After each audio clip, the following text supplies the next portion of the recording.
बच्चों, आज का हमारा विषय है आलेख लेखन। सर्वप्रथम तो हम यह जान लेते हैं कि आलेख लेखन होता क्या है।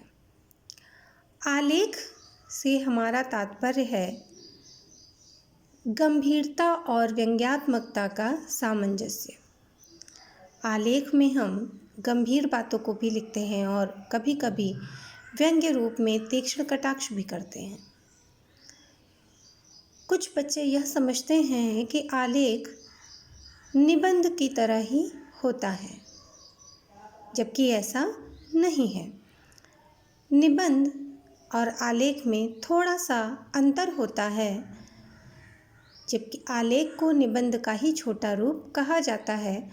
निबंध में रूपरेखा अर्थात संकेत बिंदु दिए रहते हैं, किंतु आलेख में ऐसा कुछ भी नहीं होता है।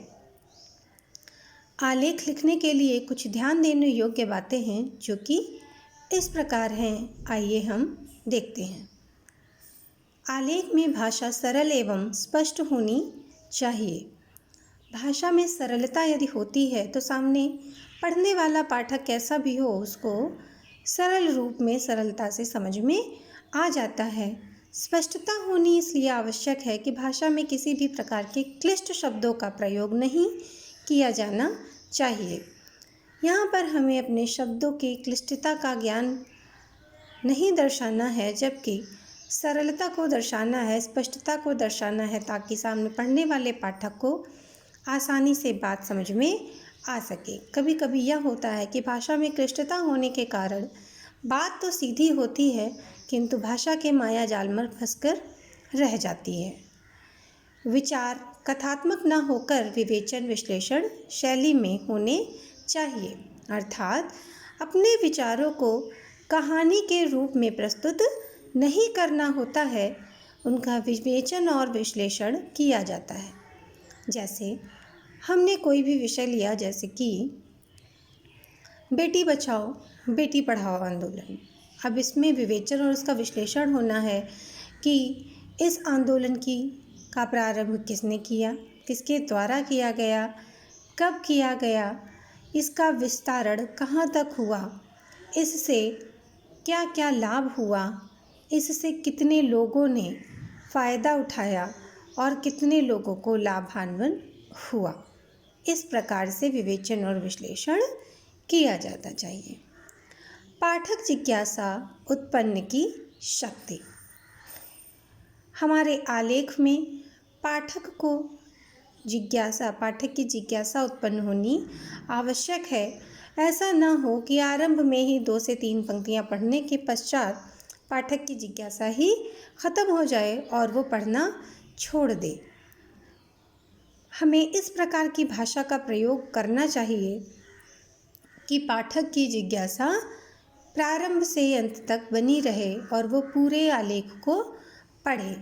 हमारी भाषा में इतनी ताकत होनी चाहिए, इतना मनोरमता होनी चाहिए कि जब पाठक पढ़ना शुरू करे तो उसकी उत्सुकता, उसका कौतूहल बरकरार रहे।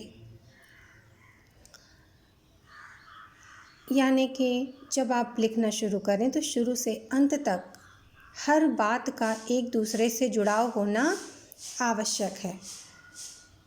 अब हम देखते हैं कि हम किस प्रकार के विषयों को लेते हैं।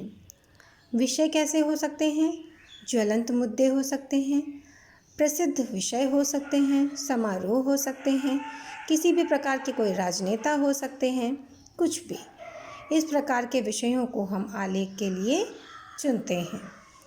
कोई भी आज के समय की ज्वलंत घटना, जैसे कि आज के समय में कोरोना वायरस ही है, कोरोना संक्रमण के लिए भी विषय हो सकता है।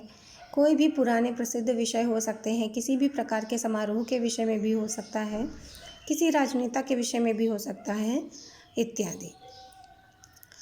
भावुकता संभव हो सकती है। कहने का तात्पर्य यह है कि जब हम इसका विश्लेषण कर रहे होते हैं तो कभी कभी हम अपनी भावनाओं को भी उसमें जोड़ देते हैं। उसमें भावुकता का संभवन होना संभव हो सकता है। यानी कि अपनी भावनाओं को व्यक्त करना, उसमें मार्मिकता को दर्शाना इत्यादि हो सकता है, आकार विषय वस्तु पर निर्भर होता है। आकार से तात्पर्य है कि कभी कभी बच्चे पूछने लगते हैं कि कितने शब्दों में लिखना है।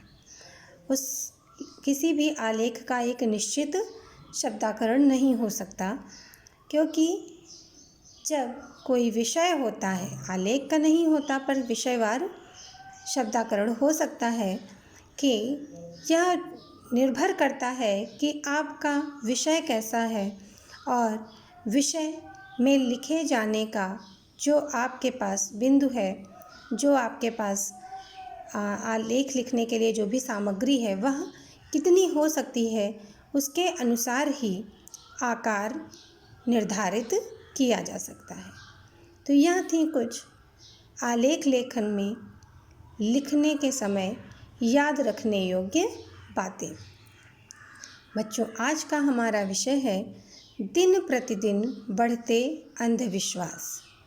आपको इस विषय पर एक आलेख लिखना है जो कि कम से कम 150 शब्दों में होना चाहिए। धन्यवाद।